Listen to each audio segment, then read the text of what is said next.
Since there aren't any foin men in here, let's get it out the way. Foin, foin ass, foin man.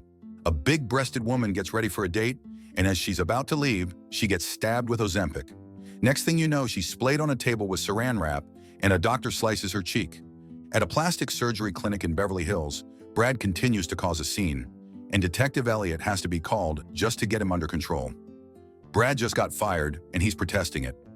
Caitlin shows up that day as his replacement, and Brad gives her a serious warning before he's taken outside. The receptionist, Lori, welcomes Dr. Caitlin Harkin and apologizes for having to witness the very ghetto, uppity Brad. Lori says they're very grateful to have Caitlin as a resident, and the two hit it off right away. P&N Clinic is owned by Dr. Peterson and Dr. Nichols. During their introduction, Dr. Nichols don't give a fuck about being polite enough to introduce herself. She thinks Caitlin got the job only because of her father, who died. So Caitlin reminds the beach blonde, bad-built butch body that she has a good academic background and experience to back it up. Contrary to Dr. Nichols' approach, Dr. Jacob Peterson warmly greets Caitlin. They make an instant connection, and Caitlin can't help but be curious about him. Girl, I wouldn't trust that man with his extra cheek fillers. The next day, Dr. Jacob Peterson tells her to make the patients wait because it makes them look cooler. He even pulls her close as they hide from a new patient, Sarah Gladwell. Miss Caitlin, girl, that man looked like you should cover your drink. Finally, they go see the patient. Sarah is happy to see Jacob, but not Caitlin, and she doesn't even try to hide it. Sarah had to get a new nose because she snorted too much blow, but now she wants to blow Jacob. After a long day of work, Caitlin chats with her new friend Lori and learns that Lori used to be a resident at the clinic, but she wanted to defy all Asian stereotypes and drop out. After being involved in a car accident, Lori's medical career had been greatly affected, losing part of her vision. She says Jacob reconstructed her face and she used to be a white woman, and that Peterson and his wife, Alana, also offered Lori a job at the clinic to help her get back on her feet. She reveals that Alana passed away and that Jacob is single, and that Caitlin looks like his late wife. After leaving work, Caitlin feels like she's being followed, and it's only her second day. Somewhere in the city, Sarah gets shot with Ozempic and wakes up with marks on her face, tied to the bed, and a person straddling her.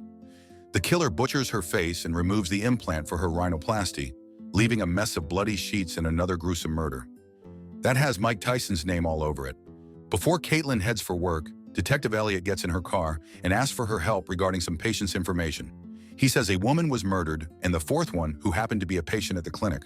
Caitlin doesn't want to violate HIPAA, so the detective just hands her an envelope containing some files about the case. At the office, Dr. Nichols is still not ready to have Caitlin assist her. Stuck-up whore.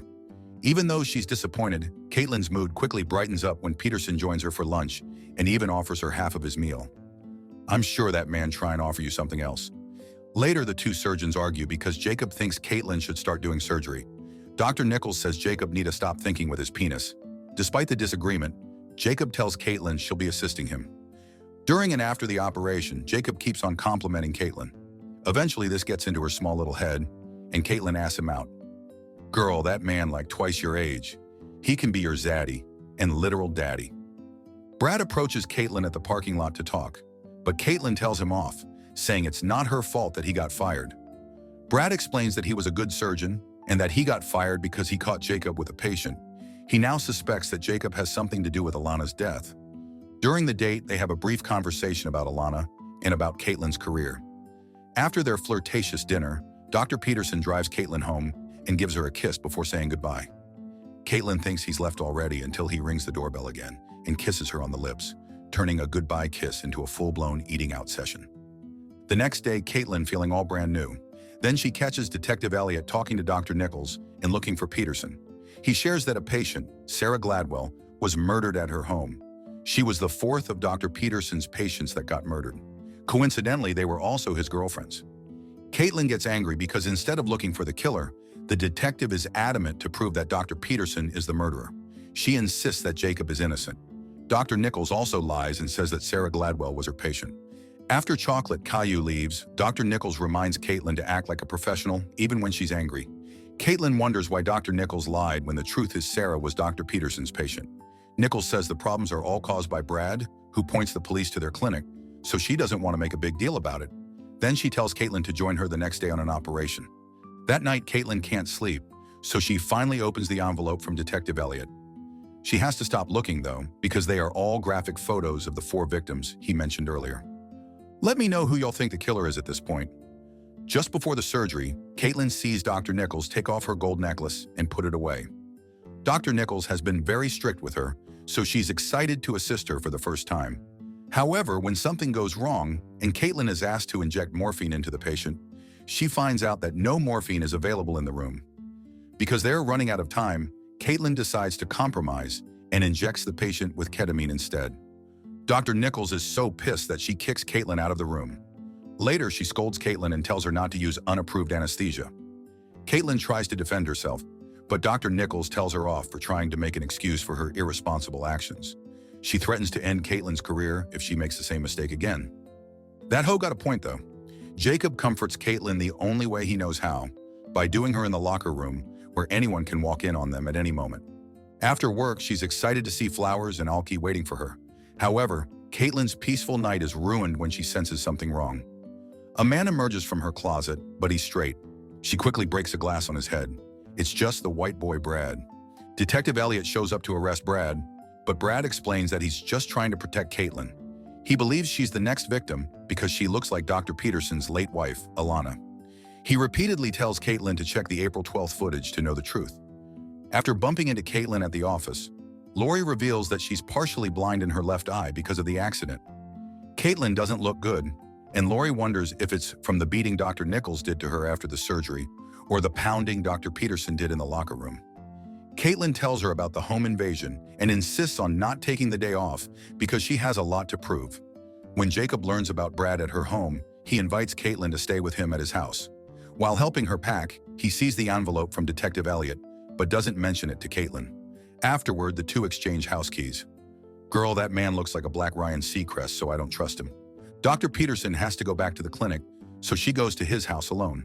She's surprised to see how beautiful his house is, and even more so when she sees the bath he had prepared for her. There's also a beautiful red dress that he left as a gift to his new girl. Later that night, Caitlin falls asleep waiting for Jacob. When he finally returns, they don't waste any time and immediately get her out of her dress. Then he inserts his huge syringe into her. After that, Caitlin can't help but ask about Alana. So Jacob shares that they met on a dating app, and then he proposed to her using his grandmother's ring. Sadly, he wasn't able to get it back when Alana ended her own life. At work, Caitlin meets with a patient, Jennifer Collins, who is expecting to see Dr. Peterson. Jennifer got her melons done right after getting a back alley BBL. Her melons looking good, though. Jennifer thinks Caitlin is exactly Jacob's type, so she's probably the reason he stopped calling Jennifer. Caitlin pretends to play dumb, but Jennifer knows the two are mixing their milk. Later, Caitlin also confides in Lori about Jacob not having any photos of his late wife at home. Lori assumes that Jacob probably doesn't want Caitlin to feel uncomfortable when she sees how much they look alike. When Jennifer enters her car, someone injects her with Ozempic. She goes weak and can't fight back when the killer straddles her and starts cutting her abdomen. The killer then removes and throws away her breast implants before pulling out her intestines. Then, the killer stabs her in the eye as a final act. This shit too graphic. Meanwhile, Caitlin starts to look for Alana's photos before Jacob gets home. However, she fails to find any. On the next day, she's called back to the office at the parking garage after Jennifer's body was discovered. Apparently, no one saw Jennifer when she came back to get the phone she left behind. As for the security footage, the vital part has been erased, and Dr. Peterson apparently has access to it. Suddenly, Brad shows up and warns Caitlin that she's Dr. Peterson's next victim. He even mentions the names of the other victims that were killed. Y'all better listen to the white guy for once. Curious about the names Brad mentioned, Caitlin looks for the files and finds out that all the women look like her. Dr. Nichols walks in, and she takes the chance to ask for Alana's full name because she can't find her file. As soon as she spots it, she starts to believe Brad's speculation that Dr. Peterson really is the killer. Before Dr. Nichols leaves the room, Caitlin mentions the missing April 12th footage, the day that Alana went missing. Afterward, Caitlin calls Detective Elliot to report that Dr. Peterson is the killer he's looking for and that he's been killing women that look like his dead wife. Caitlin is so disoriented that she decides to go home to take a rest. Meanwhile, Dr. Nichols makes a startling discovery. However, someone injects her with Ozempic and she loses consciousness. Caitlin is frightened when Jacob shows up at her house. She confronts him about the accusations, and Jacob continues to deny any of it. He reveals that he was not a good husband, but swears he never killed anyone. Detective Elliot then makes his move and arrests Dr. Peterson. Later that night, Caitlin receives a call from Lori. She picks up and hears her screaming. Worried about her friend, Caitlin returns to the clinic and finds Dr. Nichols' dead body in her office. She finds Lori hiding in a room, but Brad shows up again, saying Peterson is not the real killer. Lori then injects Brad with Ozempic before he can say anything more. Caitlin is shocked to learn that Lori is the real killer. Apparently, Lori is devastated because Dr. Peterson prevented her from doing surgeries again.